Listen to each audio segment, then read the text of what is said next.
Hey guys, this is the LG G2 in 2016, and I'm going to review and see if it's still a good phone today. Now, as you can see, my LG G2 is broken. I had a bit of an accident, which I'll talk about later when we get to the glass and stuff and the display. But as you can see, this is the original LG G2 from Verizon. It's a little dusty. I'm sorry about that. It's very mistreated. As you can tell, I've lost some of the like it's not new. You can tell it's not new, especially from the front. It's very broken and yeah. So I wanted to start off by talking about how old this phone is. So this phone was released in September 12th of 2013.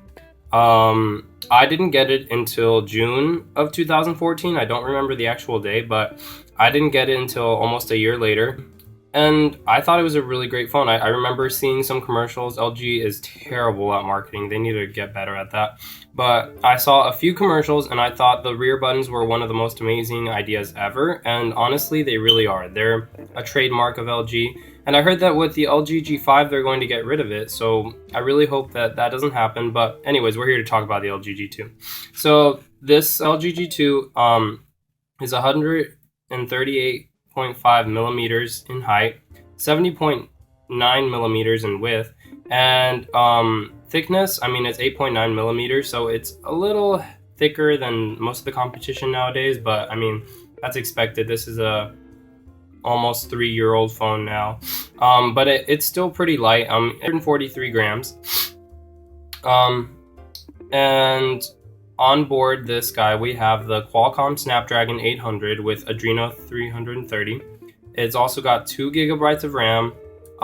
It's got 16 or 32 gigabytes of storage, and I decided to get the 32 gigabytes, which is the better option because I didn't have a lot of apps or anything, but I took a lot of pictures because this guy has an amazing camera. We'll get to that.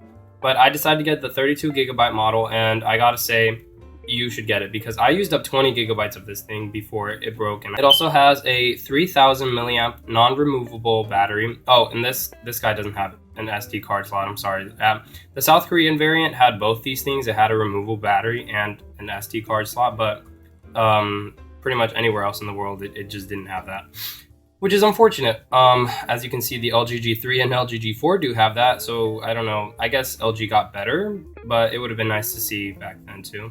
The display, this had a 5.2 inch IPS LCD display, 1920 by 1080. So it had 424 ppi, so pixels per inch.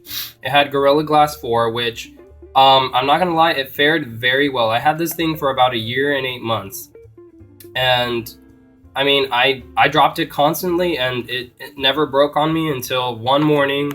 I was getting out of my car, and I had these really short pockets, and I had my phone in there, and it just jumped out, and it hit the road, so it hit the concrete, and it hit it right on the corner, as you can tell, right there.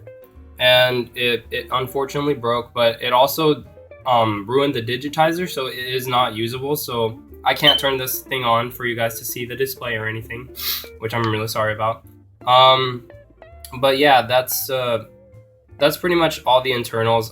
It also, in terms of software, we had Android 4.2.2 Jelly Bean at launch, but it did get updated to Android 5.0.2 Lollipop, which I thought was incredible because Lollipop was a major redesign of Android, and it just looked great, especially here on the G2. And a lot of people don't like LG's UI, but I didn't think it was that bad. I think it looked pretty nice.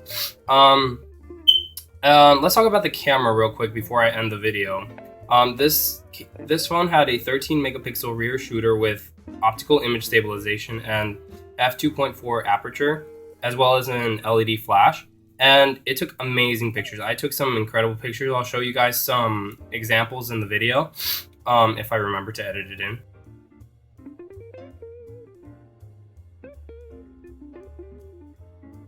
And then in the front, the front camera had a 2.1 it was a 2.1 megapixel shooter with 2.6 aperture, and I mean, it was pretty good. It obviously had its troubles in low light.